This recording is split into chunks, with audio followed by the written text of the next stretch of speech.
So resistance. What are we looking at when we think about resistance, right? So when I think about resistance, for example, I'm thinking about hard-headedness, stubbornness, stuff that I'm really good at. Nice. But I don't think about I think about my desire to at least resist the enemy, right? Yes. I would like to think of it more that way, but then again, I think about the amount of times that I resist God more than I resist, the enemy, and so I don't know why the Lord is talking about resistance all of a sudden, but again, we'll just kind of ride the magical pony until we go off to the rainbow. I don't know where I came up with that analogy, but it sounded pretty great in my head. Anyway, so what are you thinking about in terms of resistance? Because I don't have a good... So whenever I think about resistance too, I always have images of, people protesting or, disobedience and things like that. I don't really get a positive view of resistance. So what are you thinking about this? Yeah, so there's two sides, right? There's the Romans 13:2 resistance, which is, therefore whoever resists the authorities resists what God has appointed. And those who resist will incur judgment. So that's what we would refer to as the negative resistance, the bad kind of resistance. Mm-hmm. But then there's the James 4:7 resistance that you referred to earlier. Submit yourselves therefore to God, resist the devil, and he will flee from you. Yeah. And I think what God wants us to do is resist demonic things so that the devil flees, but God doesn't. Yeah. Right? So then the very next verse after that, fascinating. Draw near to God, and he will draw near to you. Cleanse your hands, you sinners, and purify your hearts, you double mind. Right? And so I think that the true purpose of resistance should be to pull God close and push the enemy away. Yeah. But what would you say to someone that is trying to resist the enemy and they're fighting, they're struggling, and nothing seems right. Nothing seems to be going the way that it should be going. I say that in quotes, you know. What would you say to someone that is resisting the devil but not winning?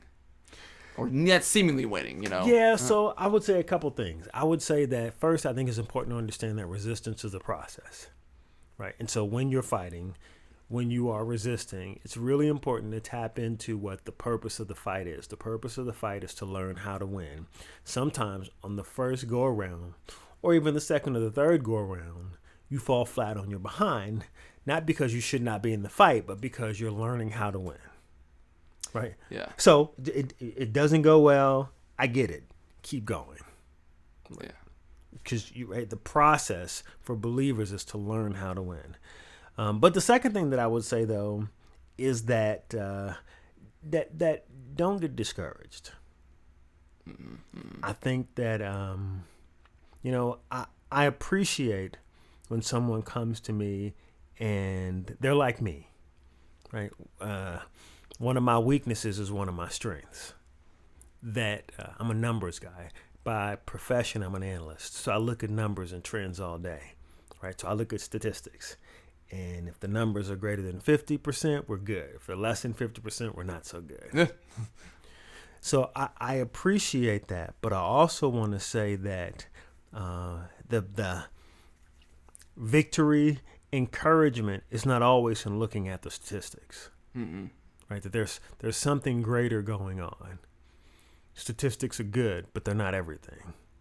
Yeah. Right? So one of the things that I learned just before I got married, or I should know, not just before, after I got married, one of the things that I learned was that every relationship that I had before I met my wife was a failed relationship. Now, let's pretend that I had 20 girlfriends before I met my wife. I don't know that I did, but we're going to pretend right, for the sake of math here. Right. So that meant that my wife was a 20th girl.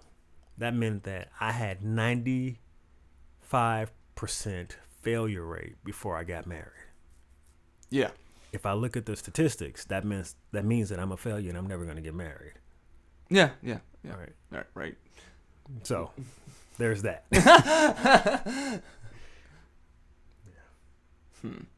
So, when we think about resistance, because I think about resistance also this way too, when you just kind of seeing, someone kind of doing the exercises at the gyms. We're going back to, gym stuff again. Yes. And process, right? Yes. So resistance, it's building a muscle. Yes. Right? Yep. So whenever you resist something, you're building a muscle. So going back to what you're talking about, statistically, it's like, well, I can only lift, this amount of weight. Yes. Okay? But the more that you resist, all of a sudden you begin to see that, yes. Okay, even though I had a whatever percentage, I've done it this many times, I can only lift this much weight, but there's other things going on in your muscle to where all of a sudden it's like, oh wow, I've curled more than I did the day before. Yes. After several weeks of, still being weak. Yeah. Yes. So that resistance to me looks a lot like, again, process and gaining muscle in the process. Yeah. In the gym, we would just call that exercise. Right? You don't go to the gym to lift 500 pounds. By that, I mean, if I go to the gym, put 500 pounds on the bench press bar, get down, and if I don't lift it, I go home. Yeah. Right? That's kind of not the way. Yeah. I go to the gym to create resistance so that I can get to the place where I can lift 500 pounds. So when we're talking about resisting the devil, we're not talking about necessarily maybe even winning the first time. Yeah, necessarily. I mean, we certainly hope you win. I'm not talking down winning. Yeah. But no, we're learning. We're talking about getting stronger. Yeah. So when I look at that resistance, I'm now seeing it a little bit differently. I'm looking at the exercise of resisting the enemy can be arduous and difficult and things like that, right? Yes. But every time that you do it, you're getting stronger, and I think that's why he flees. Yes. Because I think you're getting more into the practice of having that area when you're resisting, eventually becomes stronger and stronger. So sometimes when I'm resisting, if I keep resisting over and over and over again, then I begin to get hip to the game. Yep. Right? So one thing I talk about a lot of times is reverse engineering. And there's the reverse engineering of, okay, if he keeps on attacking me in this way, then, and I keep seeing that over time, as I ignore those attacks, I find out that the thing he was attacking me for is actually a great strength or anointing that I have. Yes. Like consistently. Yep. So when I look at that kind of math and that kind of analytics, I'm like, oh, okay, I see what's going on here. Yeah. Because I've resisted before, I'm able to resist these other parts and kind of catch on to it. Yes. So that seems to be a process within itself, and I would say that, Christ being the ultimate resistor, because he resisted in the temptations and things like that, then I think that there's something to be said to hang on the hat of the resistance of Christ that he had towards the enemy. Yes. And all that stuff that he had to go through, and looking at that example and saying that, okay, we have to make sure that I become more buff in this area right here. Yeah. Yeah, I think that's the right answer, man. I think if you look at resistance as weight training, then it's almost impossible to get discouraged. Right? Yeah. If you look at resistance as math and statistics, it's almost impossible to not get discouraged. Yeah. But I think that's why Paul, in particular, uses a lot of sports analogies. Yeah. Paul says, run the race so as to win. Yeah. Paul says the race is not given to the fastest. The battle isn't given to the strongest. Right? But it's the person who gets stronger, the person who gets faster, the person who endures. Yeah. Right? Now that. Yeah. Yeah. That's resistance. Yeah. Because success is not statistical. Right. Right. Yeah. Success is not statistical. Right? That's the law of resistance. The law of resistance is we defy statistics. Every time you go to the gym, you are defying a statistic.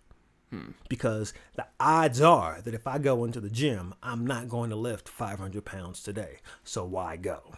Right. I go to defy the statistics. Yes. The very reason why I show up is to defy the odds. Yes.